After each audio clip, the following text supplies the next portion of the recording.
হিন্ডেনবার্গের নতুন রিপোর্টে চাঞ্চল্যকর তথ্য। সেবি চেয়ারপারসনের টাকা গৌতম আদানির ব্যবসায় লগ্নি করা হয়েছে, যা নিয়ে বিস্ফোরক তথ্য বেরিয়ে এসেছে হিন্ডেনবার্গের এই নতুন রিপোর্টে।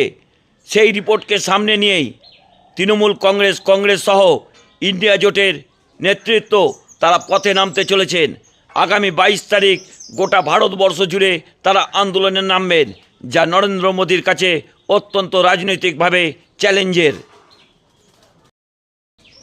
হিন্ডেনবার্গের নতুন রিপোর্টে চাঞ্চল্যকর তথ্য। সেবি চেয়ারপারসনের টাকা গৌতম আদানির ব্যবসায় লগ্নি করা হয়েছে, যা নিয়ে বিস্ফোরক তথ্য বেরিয়ে এসেছে হিন্ডেনবার্গের এই নতুন রিপোর্টে।